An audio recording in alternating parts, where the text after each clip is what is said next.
eu quero convidar vocês a assistirem uma entrevista com uma das pessoas mais inteligentes e capacitadas que eu conheço. Seu nome é Clóvis Marques, ele é jornalista, foi durante 25 anos redator e editor do Jornal do Brasil. É tradutor do inglês para o português e do francês para o português de obras famosíssimas, além de ter algumas obras próprias escritas a respeito de história e música. Não percam!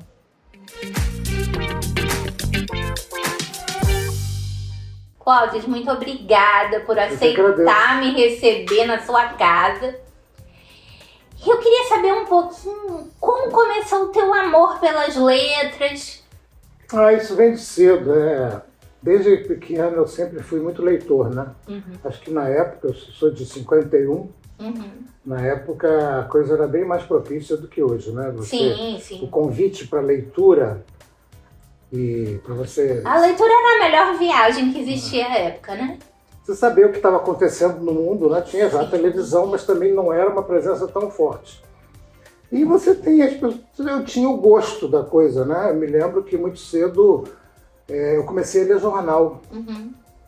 Meus pais liam e eu comecei a ler jornal mesmo, com frequência. E isso foi uma indicação de que, até profissional, né? Eu acabei seguindo a profissão de jornalista. Mas a leitura sempre foi muito minha companheira. Eu era um garoto meio isolado, meio, assim, tímido. Não era muito do futebol na rua, então ficava lendo em casa e sempre foi uma companhia. E Clóvis, você começou pelos jornais, mas livros, quais foram os primeiros assim que te atraíram? Olha, Trícia, eu lembro que Monteiro Lobato. Sim, com certeza. Com certeza, né? Monteiro Lobato a gente tinha completo, tinha enciclopédias, né? E as biografias também te encantavam? Não, eu fui mais para literatura brasileira, bem cedo também, e estranhamente ou não, por francês. Muito cedo me interessei pelo francês. Eu nunca tive assim, problema de consultar dicionário para explorar uma língua diferente. Mas você tinha ensino de língua francesa na escola ou você foi totalmente autodidata? Não, eu tive um pouco de ensino de francês no colégio, na escola normalmente, né? Era colégio de padre? Até o ginásio, não. Colégio mesmo, colégio público. E ensinava-se francês, né? Na época se ensinava. Muito garoto ainda, 14 anos, lendo Monteiro Lobato, por exemplo, comendo pipoca e começando a ler filósofos, Pascal. Eu sempre digo, e as pessoas acham engraçado isso, que o francês é uma língua muito parecida com o português. Eu também acho. Ela tem a construção, muita coisa do vocabulário, ela vai numa onda parecida com o do português. A e eu não tinha problema, também, né? Eu achava interessante ir buscar no dicionário, então fui aprendendo, assim, aperfeiçoei, assim. Eu muito cedo comecei a me interessar por jornal, né? Eu me lembro, por exemplo, em 1964 tinha um jornal de televisão que ficou muito famoso. A música de introdução era a música do 8h30 do Fellini. E eu assistia o noticiário. E era o quê? Repórter S? Não, tinha o Repórter S também, mas esse eu não vou lembrar o nome agora. Quem ouviu essa música e é mais ou menos da minha idade vai lembrar. Era um jornal que se destacou na época porque não era feito só aquela coisa como era o Repórter S, do apresentador que lia um texto. Era já um jornal de jornalistas falando. Isso já existia comentarista, então, nessa época. 64. E eu, muito interessado em jornal, eu lia jornal mesmo, diariamente, Jornal do Brasil na época, baixou o santo de que eu ia fazer isso na vida. E 64, vamos combinar, era uma questão de sobrevivência, saber das notícias todo dia, né? Com certeza. E como que começou a tradução na tua vida? Olha, então, como eu tinha esse gosto do francês e do inglês, eu digo também muitas vezes para o pessoal jovem que uma maneira boa de aprender uma língua é você começar a se interessar por um assunto e ler sobre esse assunto na língua estrangeira. Então eu era cinéfilo, assim, ao cinema muito demais mesmo. Então eu comecei a ler revistas de cinema francesas e inglesas. E eu lia muito mesmo, assinava. Clóvis, me conta um pouquinho, como é que era ir ao cinema naquela época? Vamos fazer essa viagem, porque o nosso público ama isso, né? Pouca gente tinha televisão em casa, não é isso? E aí as pessoas costumavam ir ao cinema uma vez na semana? Eu ia muito mais do que isso. Clóvis, você é muito mais intenso do que a maioria das pessoas, ponto, né? Mas assim, o cinema, ele tinha um quê de notícia, um quê de atualização. O cinema na época tinha o jornal. Então, era isso que eu queria te perguntar. Você hoje tem uma profusão de fontes de informação dentro de casa, né? Uhum. Na época, você ia ao cinema, tinha o telejornal, cinejornal, que todo mundo achava um saco, por sinal, né? Era o Canal 100, não sei se... Canal 100, você via aqueles noticiários, inaugurações e coisas assim, sempre acabava com um resumo de uma partida de futebol. O cinema tinha isso. 68, que foi o ano que o mundo estava caindo, eu sempre conto isso. 68, gente. Eu bati o meu recorde. Olha, cinema. Vamos pedir um intervalinho comercial e a gente volta falando sobre cinema na década de 60 e 70. A gente volta já.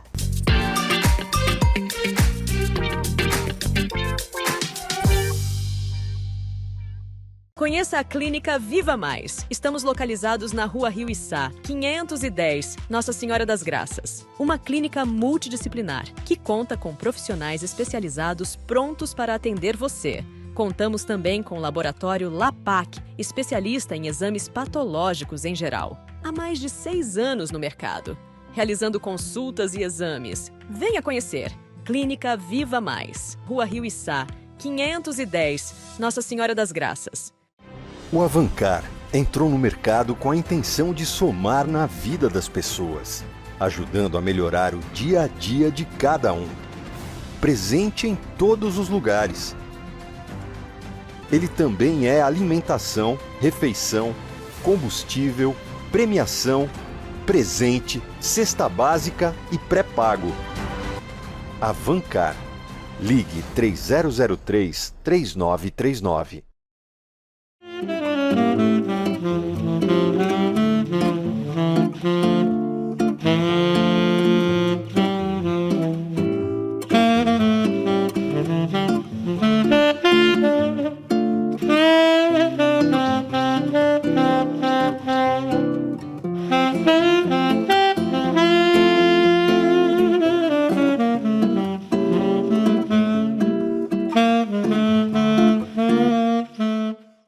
Agora, o governo do Amazonas tem mais 28 viaturas novas como essas para conter as queimadas no sul do estado e região metropolitana de Manaus. Já são 600 homens em campo no combate aos incêndios.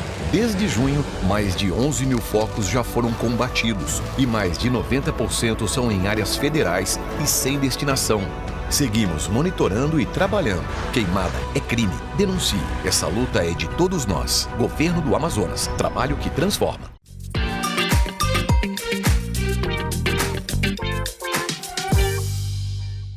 Voltamos aqui com essa conversa com o tradutor Clóvis Marques. Clóvis, a gente estava falando da realidade do cinema nos anos 60 e 70. E aí eu tive que te interromper pelo intervalo. Conta mais. Você tinha o hábito de ir ao cinema com que frequência? Onde que você ia? O que você buscava no cinema e como isso influenciou na tua vida de tradutor? Né? O contato com as línguas muito cedo, né? Com certeza. Eu sempre fui cinéfilo e nem era assim muito uma turma de cinéfilos. Tinha poucos amigos que iam tanto quanto eu. Mas para você ter uma ideia, em 68, que o mundo estava caindo, né? Eu bati o meu recorde, fui 300 vezes ao cinema. Era assim quase todo dia. Eu ia muito ao cinema. Era um pouco uma fuga também. Eu estava ali Mas isso tem a ver um pouco com o meu gosto, a familiaridade também com as duas línguas mais cinematográficas, né? Inglês e francês. Sim, o francês. E nesse tempo a gente tinha um circuito de exibição de cinema francês muito bacana, né? Sim, hoje a gente só tem um circuito Varilux, que é uma vez por ano, né? E só, né? O resto é Hollywood e acabou. Foi assim. a época de ouro do cinema de arte, né? Como se dizia. Muito cinema bom aqui no Rio de Janeiro, na época. E isso te aproximou mais a língua e tal, né? Sim. E aí, como foi o primeiro convite para traduzir a primeira obra? Foi através da minha mãe. Ela, não sei como, ela é uma editora. Bom, mãe de Clóvis era professora, né? Foi era professora da escola mais antiga da Zona Sul do Rio de Janeiro. Qual o nome da escola? Escola Luiz Delfino. Luiz Delfino. Ainda existe na Gávea. Na Gávea.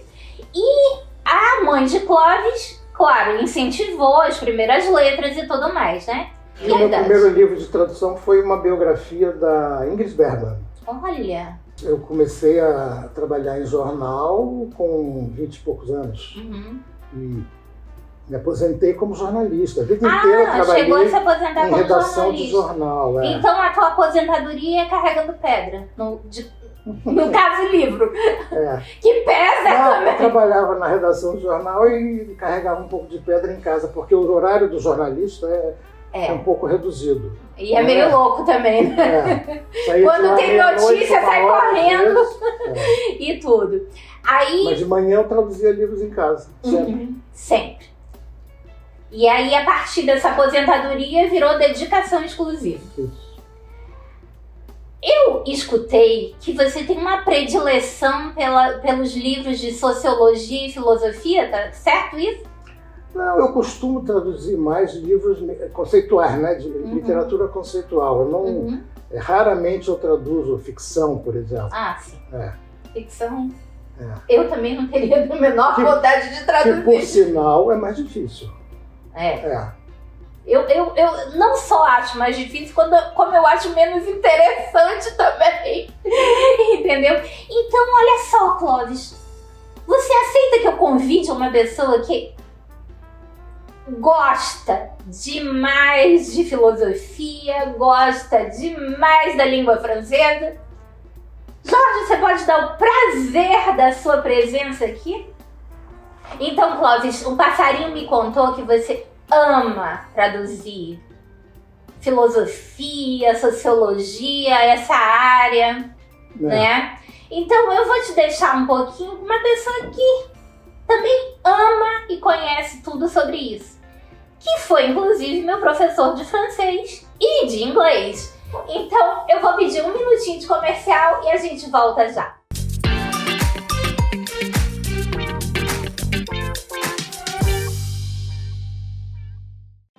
O Avancar entrou no mercado com a intenção de somar na vida das pessoas, ajudando a melhorar o dia a dia de cada um.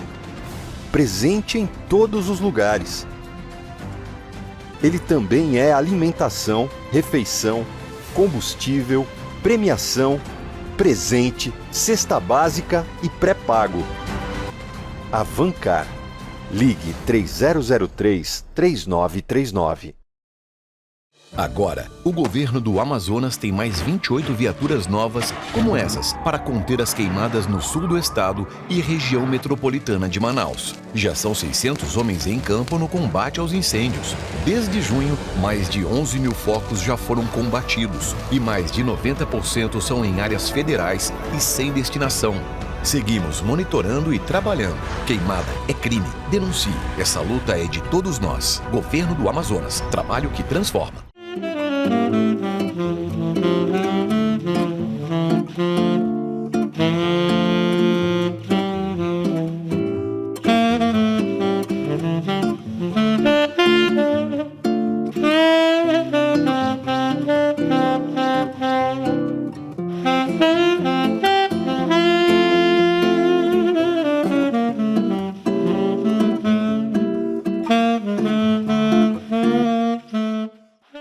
Conheça a Clínica Viva Mais. Estamos localizados na Rua Rio Içá, 510, Nossa Senhora das Graças. Uma clínica multidisciplinar que conta com o laboratório LAPAC e com profissionais de excelência de diversas áreas, como endocrinologista, ginecologista, fonoaudiólogo e psicólogos. Realizamos consultas e exames, como exames audiométricos, patológicos, preventivos, entre outros.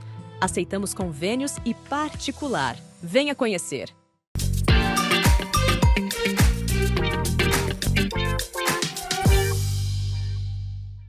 Bem, Clóvis, eu praticamente pedi para vir conversar com você, porque acho que nós temos muito em comum nessa questão de gostar de línguas, né? De perceber cedo, quando jovem, essa inclinação por um outro idioma, por uma outra cultura, né?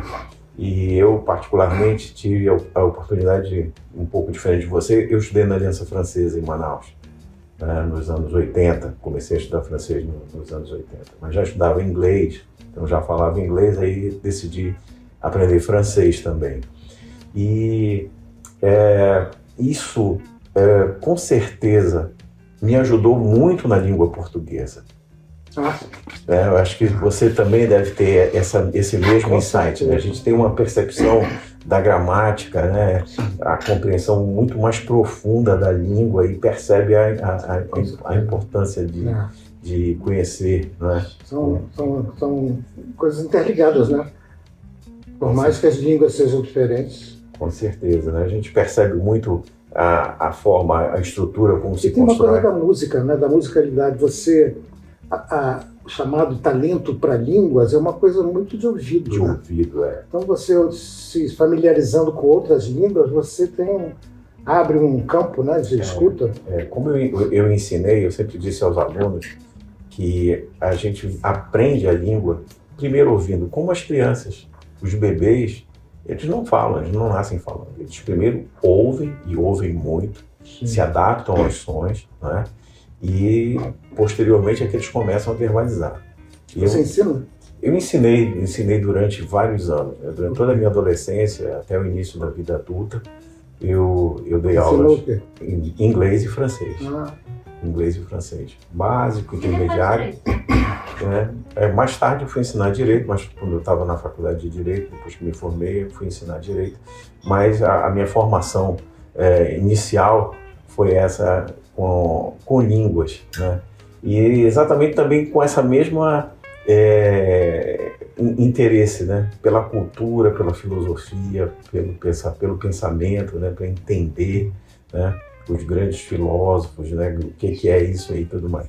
Como é que você vê essa questão da filosofia na sua vida? Como é que você pratica pensamento, isso? Né? Você quer dizer, a ideia de ideias, né?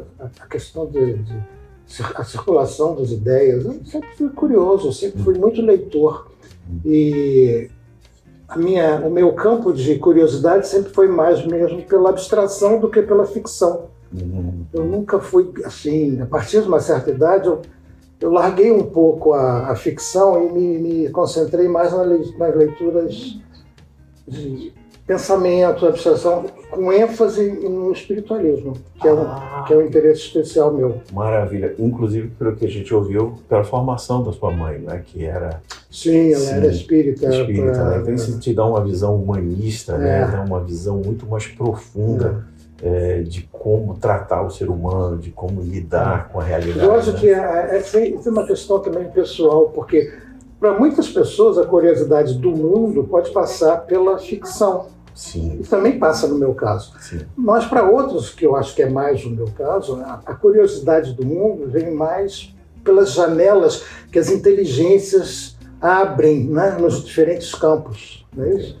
Então as minhas leituras sempre foram mais de brasiliana, filosofia, sociologia, história, muita história. O meu campo de interesse sempre foi mais nessa direção. Com certeza. E a partir de um certo momento eu fui deixando a ficção. Há muitos anos eu não leio um romance. Sim. Com certeza acho que você tem uma coisa em comum comigo. Perceber a vida, o sentido da vida. A única coisa que para mim tem muito nexo, muita lógica dessa vida é aprender. Sim. né? A gente está permanentemente aprendendo em todos os instantes, a cada momento, Com certeza. não é? E sempre há algo novo para aprender.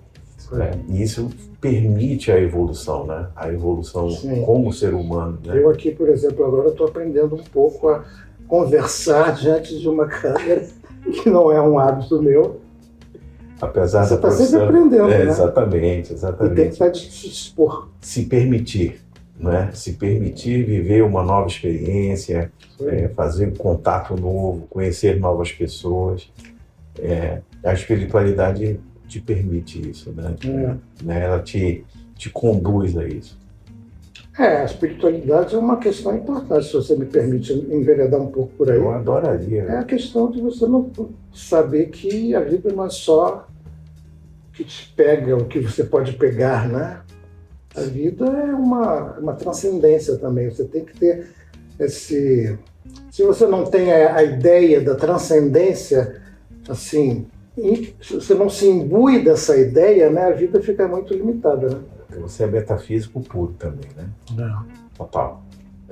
Acredita no que está além da física, nessa coisa superior que une tudo. Certamente a influência da minha mãe, mas eu acho difícil você imaginar que depois de 60, 70, 80 anos, você, como entidade viva, pensante e que delibera, vai deixar simplesmente de existir. Sim. Não entra na minha cabeça. E principalmente quando a gente tem o acesso ao conhecimento do que é o inconsciente, né? Por exemplo, do estado de consciência, do estado de inconsciência, de como quando você acessa o inconsciente e como determinadas coisas vêm desse plano inconsciente, que não é um plano material, é um plano exatamente das ideias, né? Um plano metafísico, né? Então a gente não consegue, né? Eu costumo dizer, eu gosto muito de uma filósofa chamada Lucilena Galvão, né? Que ela diz assim, tenta matar uma ideia, né? Não consegue. Você não consegue, né? Ou como em PNL se diz, tenta não pensar num cavalo amarelo. Um cavalo amarelo já foi, né? Não tem como negar mais aquilo ali, por mais que seja ficcional, mas por quê? Porque é a força de uma ideia, né? Isso aqui é uma tradução de Clóvis Marques, a biografia de François Truffaut, O Profeta da Inovação, que também é um livro super conhecido. Isso aqui é escrita própria, obra própria, né? É a música falada, escrita por ele, não é um livro traduzido, né? Esse aqui também é uma obra própria, sobre a Sala Cecília Meirelles, uma dos maiores locais de música clássica, principalmente no Brasil. E aí, Clóvis, eu queria que você falasse um pouquinho qual desses trabalhos aqui você pensaria para falar um pouco a respeito de sensação, do que te fez viajar. Olha, significativamente tem aí um livro que é tradução sobre um cineasta, que é, digamos assim, a minha primeira paixão na vida, o cinema, e um livro sobre música, que é a minha outra, ou talvez a maior paixão. Que não é uma tradução, que é seu mesmo. Que é a música clássica. Aliás, 2 seus sobre música, né? É isso aí. Essa música clássica, esse livro, é uma coletânea de críticas e reportagens, entrevistas de música em torno do universo da música clássica que eu publiquei como jornalista entre década de 90 e 2012 ou 13. Agora, Clóvis, uma pergunta que eu faço à sua esposa desde que a conheci. Quando é que você vai nos dar o prazer de ir assistir ao Festival de Ópera no Teatro Amazonas? Espero que em breve. Tá, que maravilha. Que eu sei que você viaja o mundo inteiro. Famoso. E aí, aqui perto, quer dizer, ainda é Brasil, você ainda não deu o prazer da sua presença. Com certeza irei, em breve. Mas o que eu quero concluir essa nossa entrevista é com a obra que pra mim tem um significado absurdo que você não sabe. Foi a primeira biografia, meu coração até acelerou, Primeira biografia que eu li na vida, na infância. A primeira biografia pela qual me apaixonei. E a primeira vez que eu disse biografia é o gênero que eu quero ler a vida toda. Essa pessoa aqui, João Paulo II, tinha a mesma data de nascimento que eu.